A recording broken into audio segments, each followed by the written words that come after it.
Hi guys, welcome back to my channel let's learn. आप सभी लोगों का स्वागत है हमारे चैनल पर। आज हम लोग ग्राम समाज एवं विकास से संबंधित 101 प्रश्न से प्रारंभ करेंगे, का अध्ययन करेंगे। ड्वाक्रा कब लागू किया गया था? पहला प्रश्न है आज का। ड्वाक्रा कब लागू किया गया था? तो ये 1982 में ही लागू किया गया था। राष्ट्रीय विकास परिषद का गठन भी 1982 में हुआ था। और नाबार्ड का, सॉरी, राष्ट्रीय विकास परिषद नहीं।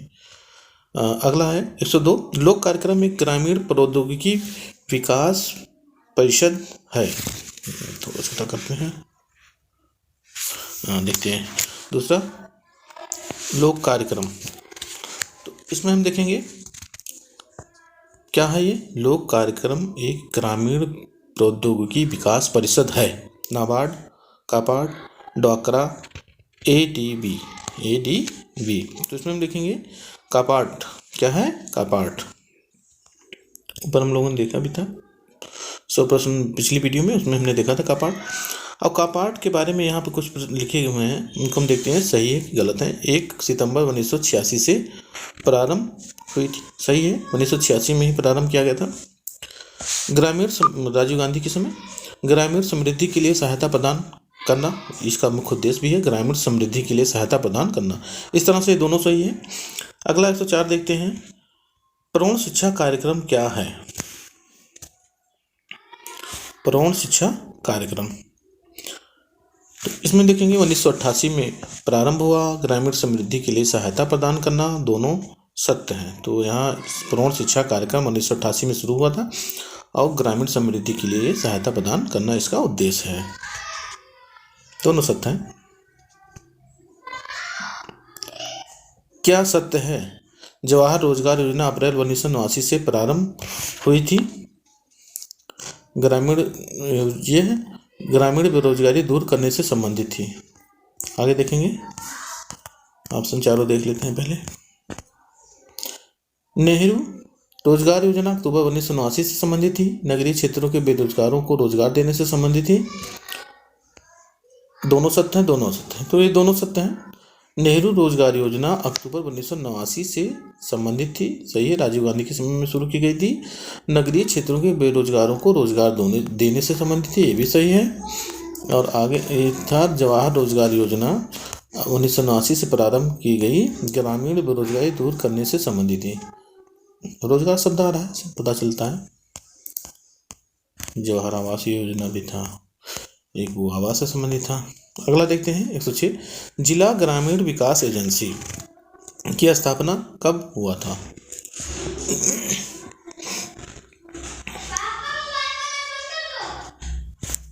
तो देखते हैं 106 में सी, इसका आंसर है जिला ग्रामीण विकास एजेंसी की स्थापना 1993 में किया गया था। बाल श्रम उन्मूलन योजना कब प्रारंभ की गई थी? तो बाल श्रम उन्मूलन योजना पिछली वीडियो में भी हमने देखा था, 15 अगस्त 1994 में प्रारंभ की गई थी बाल श्रम उन्मूलन योजना। अन्नपूर्णा योजना क्या है? अन्नपूर्णा योजना हमने बताया था पिछली वीडियो में कि अटल बिहारी वाजपेयी जी के समय में 1999 में शुरू हुआ था। तो ये 19 मार्च 1999 में प्रारंभ होता। सही है। वृद्ध नागरिकों को निःशुल्क अनाज देना मुख्य उद्देश्य है अन्नपूर्णा योजना। एक अंत्योदय योजना बताया था हमने, अन्नपूर्णा योजना दोनों समय में शुरू हुआ था हमसे। अंत्योदय योजना जो गरीबों में भी जो गरीब था उनके लिए शुरू हुआ था, और अन्नपूर्णा योजना वृद्ध नागरिक जो थे उनको निःशुल्क अनाज देना मुख्य उद्देश्य था इसका, दोनों से ही। राष्ट्रीय ग्रामीण विकास कोष कब गठित हुआ था? तो राष्ट्रीय ग्रामीण विकास कोष 1984 में, फरवरी 1984 में गठित हुआ राष्ट्रीय ग्रामीण विकास कोष। CRSP है क्या ये चीज? CRSP एड्स उन्मूलन कार्यक्रम नहीं, पोलियो उन्मूलन कार्यक्रम नहीं, केंद्रीय ग्रामीण स्वच्छता कार्यक्रम है। केंद्रीय ग्रामीण यानी सेंट्रल रूरल स्वच्छता प्रोग्राम है ये। केंद्रीय ग्रामीण स्वच्छता कार्यक्रम है क्या चीज ये? तो इसके बारे में यहाँ देखते हैं हम लोग। 1986 में प्रारंभ हुआ था ये। सही है।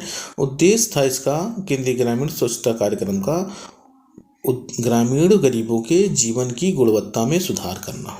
स्वच्छता कार्यक्रम का ये था, स्वच्छता से उनके जीवन की गुणवत्ता में सुधार होगा और महिलाओं की एकता व स्वाभिमान को बनाए रखना इसका मुख्य उद्देश्य था। ठीक है। राष्ट्रीय ग्रामीण पेयजल प्रोग्राम चलाया गया, कब चलाया गया था? 1986 में राष्ट्रीय ग्रामीण पेयजल प्रोग्राम चलाया गया था। राजीव गांधी जी प्रधानमंत्री थे उस समय। 113वां देखेंगे, अनियमित वर्षा वितरण को एकत्रित करने के लिए रेन वाटर हार्वेस्टिंग बनाया गया। तो यहाँ बात हुई अनियमित, कहाँ कहाँ बनाया गया? मिजोरम में, त्रिपुरा में, नागालैंड में कि मेघालय में? तो मिजोरम में बनाया गया। अनियमित वर्षा, वहाँ वर्षा भी होती है अधिक, मेघालय मिजोरम में सब वर्षा बहुल्य क्षेत्र है। अनियमित वर्षा वितरण को एकत्रित करने के लिए मिजोरम में बनाया गया। ठीक है। 114वां निर्मल पुरस्कार, निर्मल ग्राम पुरस्कार, इसका शुद्ध नाम है निर्मल ग्राम पुरस्कार। है क्या ये? तो निर्मल ग्राम पुरस्कार में देखेंगे पंचायती राज संस्थानों को प्रोत्साहित करने के लिए दिया जाता है सरकार द्वारा ग्रामीण क्षेत्रों में, जिससे साफ सफाई अच्छी रहे, इसलिए ये पुरस्कार दिया जाता है। दोनों सही हैं, सी ऑप्शन लिखा होगा। ग्रामीण विकास के राष्ट्रीय संस्थान को क्या कहते हैं? तो ग्रामीण विकास का जो राष्ट्रीय संस्थान है वो है नेशनल, यानी राष्ट्रीय संस्थान है नीरो, NIRO, नीरो ग्रामीण विकास का राष्ट्रीय संस्थान है। National institute for rural development, नीरो। ग्रामीण विकास के राष्ट्रीय संस्थान के बारे में यहाँ लिखा हुआ 1965 में स्थापित हुआ था। 2 केंद्र गुवाहाटी पटना में है, यानी एक गुवाहाटी पटना में है। ग्रामीण विकास हेतु प्रशिक्षण, सेमिनार्स, कार्यशालाएँ आयोजित की जाती हैं। तो हम देखेंगे सभी सही है। 1965 में इसकी स्थापना भी हुई थी। एक मूल आयोग की स्थापना भी 1965 में हुई थी। 2 उपकेंद्र के हैं, गुवाहाटी में है और एक पटना, यानी गुवाहाटी असम और पटना बिहार में। ग्रामीण विकास के लिए ये प्रशिक्षण आयोजित करते हैं। सेमिनार्स और कार्यशालाओं का आयोजन भी ग्रामीण राष्ट्रीय संस्थान द्वारा किया जाता है। 217 देखेंगे हम, नरेगा योजना भारत के किस महापुरुष को समर्पित है? तो सभी जानते हैं, पहले नरेगा था, अब उसका नाम मनरेगा हो गया है। तो महात्मा गांधी, यानी Mahatma Gandhi national rural employment योजना है ग्रामीण योजना, तो महात्मा गांधी से संबंधित है। 117। अब आगे हम देखेंगे 118वां प्रश्न देखेंगे मित्रों। बराबर आप लोग अध्ययन करते रहिए, लगभग 1000 प्रश्नों का हम अभ्यास कराएंगे। 150 करके प्रश्नों का अध्ययन करवाएंगे। ड्वाक्रा कब लागू की गई थी? ये तो हो गया है 101 हो गया है ये मनरेगा। हाँ, यहाँ से नरेगा योजना कब शुरू की गई थी? तो नरेगा योजना शुरू करने की बात जहाँ तक है, ये 2 फरवरी 2004, 2 फरवरी 2006, 2 फरवरी 2008 और 2 फरवरी 2010। तो ये 2 फरवरी 2006 से पूरे देश में लागू की गई थी। मनरेगा क्या है? मनरेगा का नाम बदलकर महात्मा गांधी नरेगा 2009-10 में दिया गया। सही है, 2009-10 से कर दिया गया मनरेगा। 33% महिलाओं की भागीदारी इसमें निश्चित की गई है। सही है। 100 दिन की रोजगार गारंटी योजना है दी। तीनों सही है, सब सही है ऊपर के। किसने कहा था? 120वां प्रश्न है, किसने कहा विनम्रता से दूसरों की सेवा करें और ग्रामीण विकास, पानी, बिजली, भूमि सुधार, मकान, सड़क निर्माण में मदद करें? किसने कहा था? महात्मा गांधी ने, सरदार पटेल ने, जवाहरलाल नेहरू ने, या इनमें से किसी ने नहीं कहा था? तो ये महात्मा गांधी जी ने कहा था कि विनम्रता से दूसरों की सेवा करें और ग्रामीण विकास, पानी, बिजली, भूमि सुधार, मकान, सड़क निर्माण में मदद करें। किसने कहा कि ग्रामीण क्षेत्रों में पेयजल हेतु हैंडपंप लगवाएं और जल प्राप्त कर खुशी मनाएं, क्योंकि जल ही जीवन है। महात्मा जी का प्रसिद्ध कथन है ये, खुशी मनाएं और जल ही जीवन है। इसीलिए उत्तर प्रदेश की मुख्य हरी खाद फसल है। हरी खाद फसल की बात है तो ये ढैंचा है, पूछा गया है। ऑप्शन में ये भी पूछा जाता है मुख्य हरी खाद फसल कौन सी है? तो ढैंचा। भारत की 12वीं पंचायत योजना, इसका कोई औचित्य नहीं है। 1 अप्रैल 12 से शुरू हुआ था।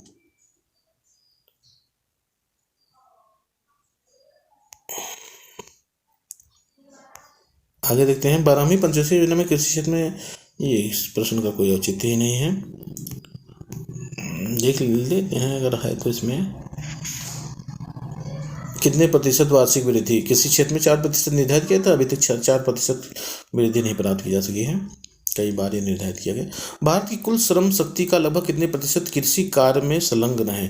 कृषि कार्य में हमारा पता है हम लोगों को कि आधी से अधिक जनसंख्या हमारी कृषि कार्य में संलग्न है, तो लगभग 60% इस समय है। तो ऑप्शन इसमें 60% आता है, तो हम लोग कुल श्रम शक्ति का लगभग 65 से 67% है इस समय वर्तमान स्थिति। तो 65% हम लगाएंगे इसका कि कुल श्रम शक्ति का 65% कृषि में लगे हुए हैं। बागवानी के अंतर्गत निम्न में से क्या आते हैं? तो बागवानी के अंतर्गत फल, मसाले, वनस्पति ये सभी आते हैं, इसलिए इसमें तीनों सही होगा। राष्ट्रीय बागवानी मिशन में कृषि में विविधीकरण लाने के लिए शुरू किया गया है। उच्च मूल्य की बागवानी फसलों की खेती के माध्यम से किसानों की आय बढ़ाना, दोनों उद्देश्य है इसका, कृषि में विविधीकरण लाना और उच्च मूल्य की बागवानी फसलों की खेती के माध्यम से किसानों की आय बढ़ाना। 128वां दिन क्या सही है? भारत विश्व की भैंस का 57% रखता है, सही है लगभग, हाँ आधे से ज़्यादा भैंस भारत में है। मवेशी संख्या का 16% भाग रखता है। भारत भेड़ व बकरी की संख्या के हिसाब से क्रमशः तीसरा व दूसरा स्थान रखता है। बकरी में पहला स्थान चीन का है और भैंस में भारत का है स्थान है। गाय में सबसे नंबर 1 पे अमेरिका का स्थान है। तो सब सही आंकड़े दिए हैं। 57% भैंस भारत में है, मवेशियों में 16% भाग भारत में है, भेड़ में तीसरे स्थान पे है और बकरी में दूसरे स्थान पे भारत है। सघन डेयरी विकास योजना लागू हुई।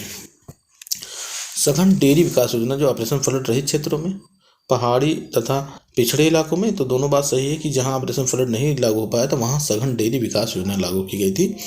तो पहाड़ी तथा पिछड़े इलाकों में नहीं हो पाया था ऑपरेशन फ्लड, तो वहाँ सघन डेयरी विकास योजना, दोनों सही है, सी इसका आंसर हो जाएगा। 130वां प्रश्न देखते हैं मित्रों।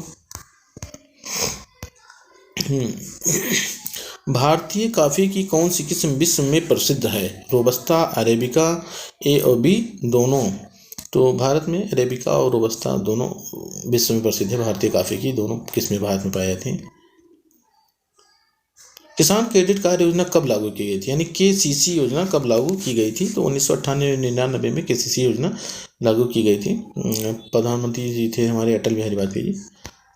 132 भारत में कृषि उर्वरकों में NPK का तात्पर्य क्या है? तो देखिए N यानी नाइट्रोजन, NPK होना चाहिए, तो गलत है, NPK यानी नाइट्रोजन, फास्फोरस और फास्फेट यानी और पोटास। तो ये P से फास्फेट और K से पोटास होता है, तो सूत्र है उसके संकेत हैं, तो सभी हैं, लेकिन यहाँ NPK होना चाहिए।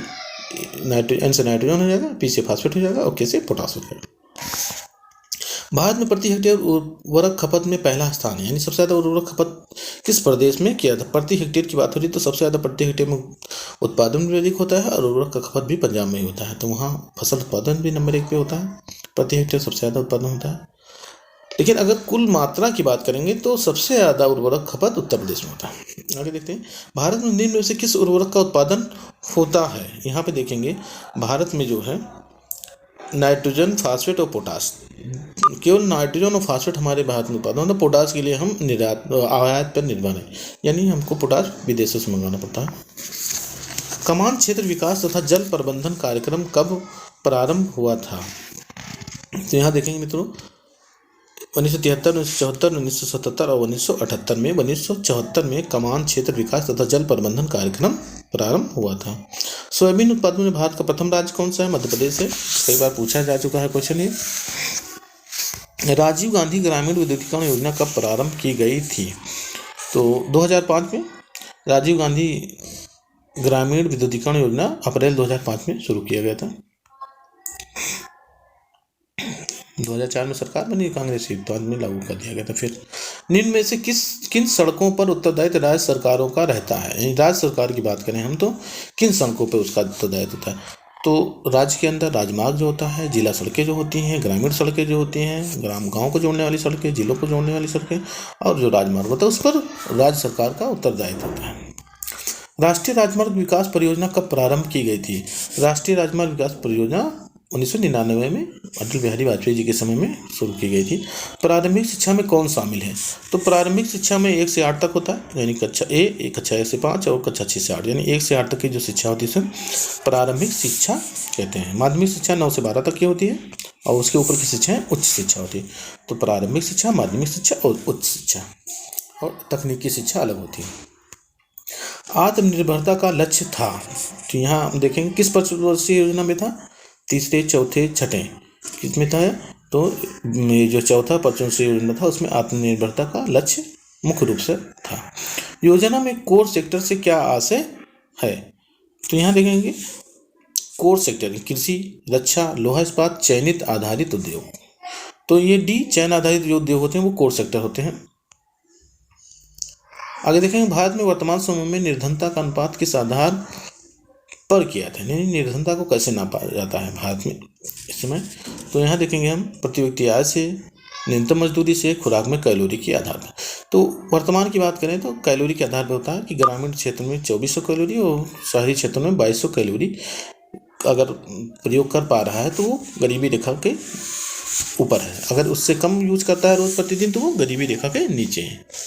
भारत में वृहद क्षेत्र का सबसे पुराना उद्योग कौन सा है? तो इसमें सूती कपड़ा उद्योग वृहद क्षेत्र का सबसे पुराना उद्योग है। 144, 145, 145वां प्रश्न देखते हैं मित्रों हम लोग। ऐसा कौन सा गरीबी उन्मूलन कार्यक्रम चलाया गया जिसमें बैंकों की महत्वपूर्ण भूमिका रही? तो IRDP गरीबी उन्मूलन कार्यक्रम था, इंटीग्रेटेड रूरल डेवलपमेंट प्रोग्राम, ये जो है महत्वपूर्ण भूमिका रही इसमें बैंकों की। स्टैगफ्लेशन क्या है? स्टैगफ्लेशन क्या है? तो इसमें देखेंगे विकास के साथ मुद्रास्फीति नहीं, ये मुद्रास्फीति तो है लेकिन ये स्टैगफ्लेशन मंदी के साथ जो मुद्रास्फीति होती है उसे स्टैगफ्लेशन कहते हैं। 1929 से 1934 तक बहुत पूरे विश्व में मंदी थी, ये प्रश्न भी पूछा जाता है। भारत का सबसे महत्वपूर्ण लघु उद्योग कौन सा है? तो यहाँ हम देखेंगे चमड़ा उद्योग, बर्तन उद्योग, गुड़ एवं खांडसारी उद्योग, हथकरघा उद्योग सबसे बड़ा लघु उद्योग है, सबसे महत्वपूर्ण है। हरित क्रांति का लाभ सर्वाधिक किस फसल में हुआ? सर्वविदित है, गेहूं को सबसे ज़्यादा फायदा होता है, नंबर 1 पे, दूसरे नंबर पे धान। उत्तर प्रदेश की प्रमुख वाणिज्य फसल है? तो यहाँ देखेंगे वाणिज्यिक फसल यानी ऐसा फसल जिसको हम नगद पैसा प्राप्त कर लेते हैं तो वो गन्ना प्रमुख वाणिज्य फसल। निम्न में से कौन सा रोजगार परक कार्यक्रम नहीं है? यहाँ हम देखेंगे रोजगार परक कार्यक्रम GRI, NRI, SGSRY। तो ये सभी रूरल कार्यक्रम है, जवाहर रोजगार, NRY, CRI। केवल CRI ऐसा है जो वो रोजगार परक कार्यक्रम नहीं है और सभी रोजगार परक कार्यक्रम हैं। बस मित्रों आज की वीडियो में इतना ही। अगला वीडियो पाने के लिए आप हमारा जो है चैनल को सब्सक्राइब करिए, लाइक करिए और कमेंट करते रहिए, जिससे हम अगला वीडियो आप लोगों के सामने जल्दी लेकर आएँ। धन्यवाद मित्रों।